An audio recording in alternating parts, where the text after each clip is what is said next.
Naam, asante kwa kuendelea kusalia nasi na sasa ni habari za biashara na uchumi. Mhadhiri mwandamizi katika masuala ya fedha Chuo Kikuu cha Zanzibar na mkuu wa kitivo cha biashara Dr. Salama Yusuf amewashauri wanawake kutumia fedha kulingana na uwezo wa kipato na kujifunza kuweka kwenye miradi yenye faida kwao na jamii kwa ujumla. Tupate taarifa kamili kutoka kwake Juma Kasim. Dr. Salama Yusuf, mhadhiri mwandamizi wa masuala ya fedha Chuo Kikuu cha Zanzibar, ametoa ushauri huo kwa wanawake wakati wa mafunzo maalum ya matumizi ya fedha. Ni kongamano maalum kwa wanawake wafanyakazi, wafanyabiashara na wajasiriamali wa Kiislamu. Labda mwenzako watoto wake wanasoma fedha, wewe wanao wanasoma kweli, ukaanza kulalamika.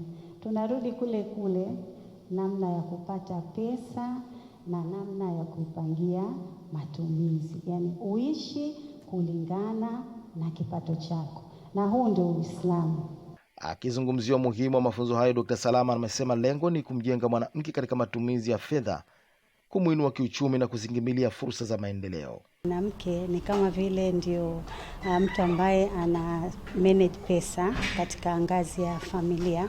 Kwa hiyo ukimpa kwa ile uhalisia wake kwamba yeye ni mtu ambaye ana manage pesa katika familia, ukiongeza na hii elimu akapata hizi skills, tunaamini ukimsaidia mwanamke mmoja ni kama umesaidia jamii nzima. Utapata familia ambayo inaongozwa vyema na huyu mwanamke katika kuweka akiba, katika kuwafundisha pia watoto namna bora ya kutumia. Mwandaji wa warsha hiyo CFE Fatuma Matulanga amesema licha ya mwanamke kujishughulisha na kazi mbalimbali, bado amekuwa watumwa wa fedha, hivyo mafunzo hayo yatasaidia namna bora ya matumizi ya fedha na badala yake kutokuendeshwa na fedha. Tumeelekezana sheria ama kanuni za bajeti na jinsi gani ya kuweka akiba, pesa ya dharura, na vile kuweka pesa ya uwekezaji na kushawishi wananchi waweze kuwa na vyanzo vya mapato zaidi ya kimoja. Lengo kubwa ni kukua kiuchumi na kujikwamua na umasikini. Hali kwenye vibubu, mara utaambiwa kaingia chuma ulete au pengine vimeungua moto, lakini hapa tumeweza kusikia akaunti mbalimbali ambazo tumefundishwa za kuweka pesa zetu kihalali na kudunduliza, ili kuona kuwa tumesimama wanawake na tumepata maendeleo bila kuyumba. Warsha hiyo iliyopewa jina la pesa halali ya mwanamke na futari ni katika kuimarisha matumizi sahihi ya fedha ya mwanamke na kujiendesha kiuchumi na kuacha matumizi yasiyo lazima ya fedha kwa kufata mkumbo. Juma Kasim, Channel 10, Zanzibar. Shukran sana Juma Kasim kutokea huko Zanzibar. Mkakati wa Mheshimiwa Dr. Samia Suluhu Hassan wa kuwainua wananchi kiuchumi nchini umeanza kubadili maisha yao kupitia miradi ya ufugaji wa samaki kwa njia ya vizimba. Henry Kavirondo ameandaa taarifa ifuatayo. Majira ya alfajiri ni kawaida kuwashuhudia wanawake kwa wanaume wakidamka kwenda kusaka riziki katika fukwe za Ziwa Victoria mkoani Mwanza, wakiwa na ndoo kichwani, mabeseni na vifungashio mbalimbali.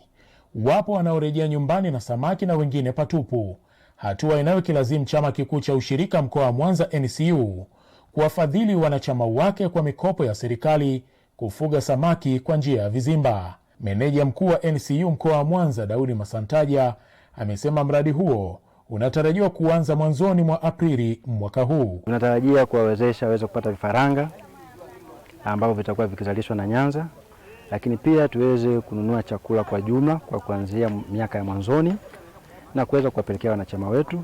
Lakini kwa siku zijazo, miaka ijayo, kwenye mipango wetu ni kwamba pia tuweze kuwa na kiwanda kwa ajili ya kuzalisha chakula cha samaki.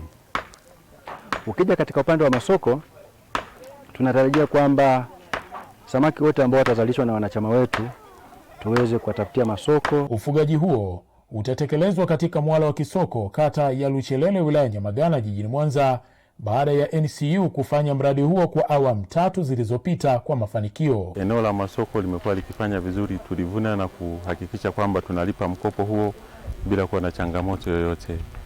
Na baada ya kuona benki tumelipa mkopo vizuri bila changamoto yoyote, waliona kulikuwa kuna umuhimu wa kuendelea kutupa mikopo.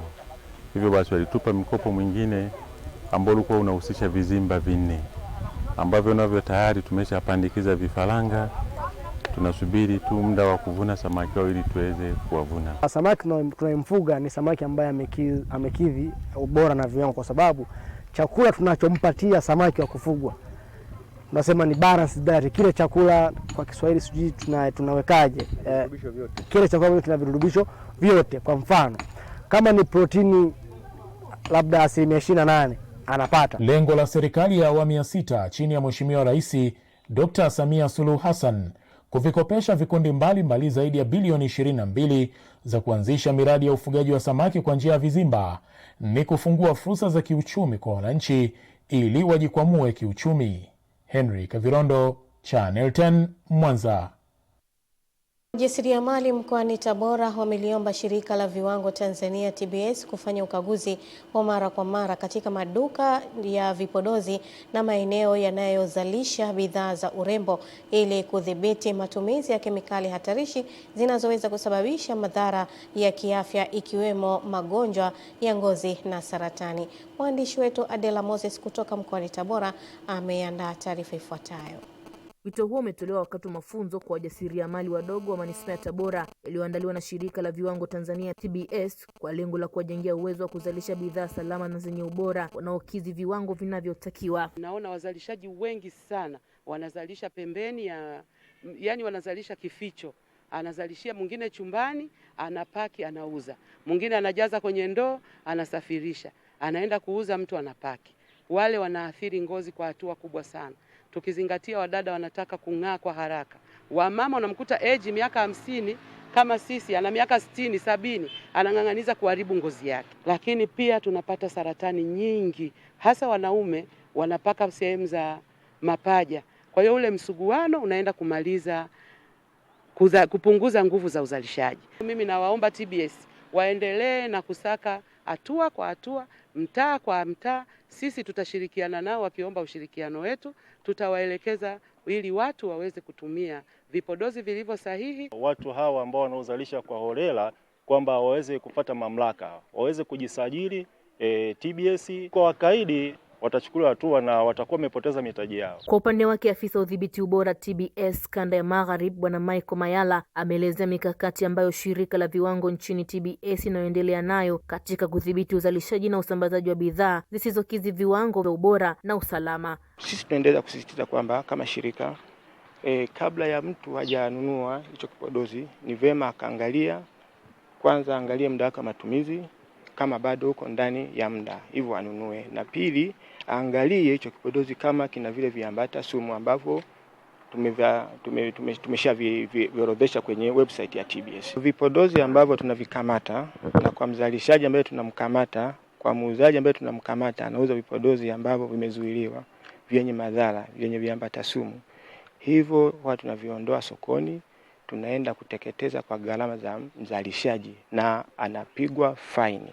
Hata hivyo, shirika hilo linaendelea kutoa mafunzo kwa wajasiriamali katika maeneo mbalimbali nchini, ikiwa ni sehemu ya jitihada za serikali za kuhakikisha bidhaa zinazozalishwa na kuuzwa sokoni zinakuwa salama na zenye ubora unaokubalika. Kutoka hapa mkoani Tabora, Adela Moses, Channel 10. Naam, mtazamaji, mwisho wa habari za biashara na uchumi. Eden Bahati atakuwa hapa kwa ajili ya kutupitisha viwanjani kitaifa pamoja na kimataifa. Endelea kusalia nasi.